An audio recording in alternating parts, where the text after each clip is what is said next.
კითხვა მაქვს თქვენთან, თქვენი სათქმელი რა იყოს ემეკის ხდომაზე და საერთოდ როგორ უყურებთ დენის გაძვირების საკითხს რეჟიმისგან, რომელიც კვერცხის ორი თეთრით გაიაფებას გვირდებოდა და ისიც უკან გაძვირდა, რაც ჩამოაკლეს თითქოს. თავიდან ბოლომდე გამოჩნდა, რომ მათი მხრიდან ფასებზე საუბარი უბრალოდ დიდი სითავხედეა.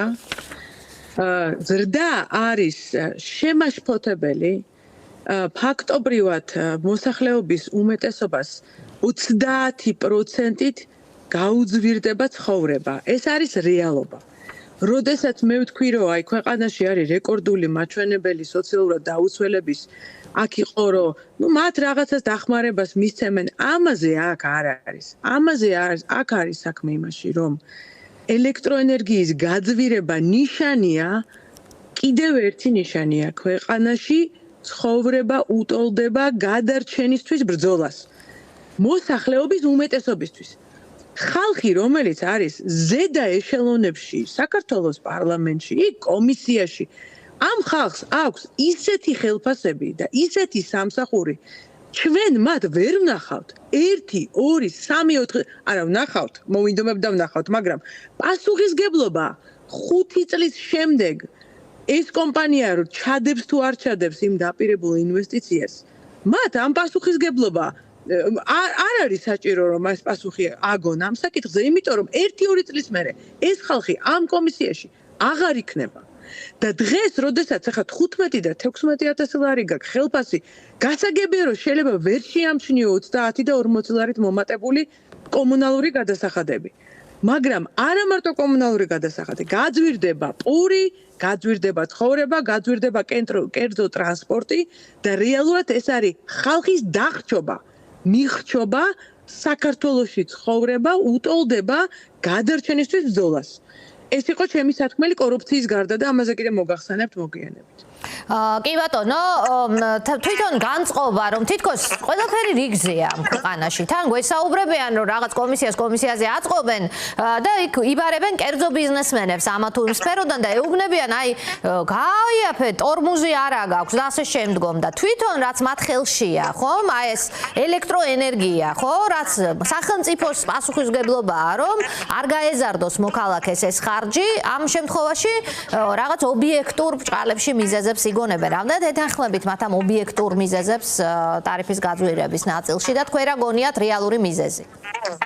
მოდი უნდა ვთქვათ, თუ ვინმე დღეს აი ამ ხელისუფლების პირობებშიც საპატიმროშია, არ მინდა სახელების და გვარების დასახელება, ყველა მიცის ყოფილი ჩინოვნიკები, რომლებიც დღეს სასჯელს იხდიან ენერგეტიკის სფეროში კორუფციის გამო არიან ისინი იქ. სულ ცოტა ხნის წინ დავინახეთ, სუსმა გააკეთა სპეციალური განცხადება ყოფილ ეკონომიკის მინისტრზე. დაკითხვაზე იყო ეგო, ენერგეტიკის თემაზეო. ყავაზე კი არ დაგვიზახიაო, დაკითხვაზე დაუძახეთო. რას ეხებოდა ლევან დავითაშვილის იქ მისვლა? ენერგეტიკის იმპორტს საქართველოში. რას ეხება მთელი რიგი აი ზედა ჩინოვნიკების ჯდომა ციხეში?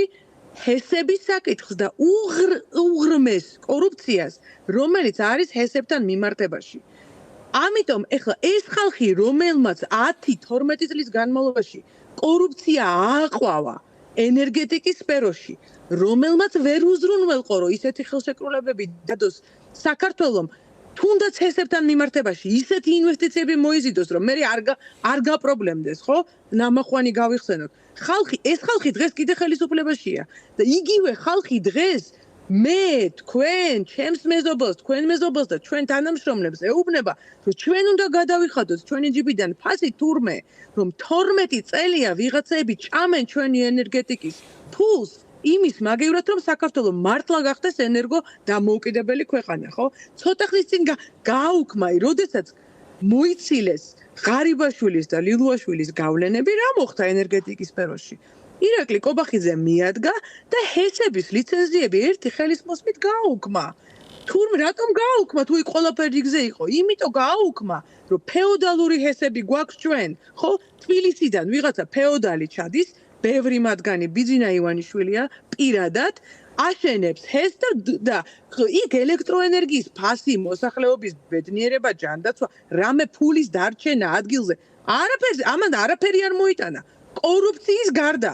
აგერ რომან მიქაუტაძეს რო დასდევენ რომ სუფრებს იხდიდა $100,000-იანს. ის მისი მთავარი დავა ენერგეტიკაა.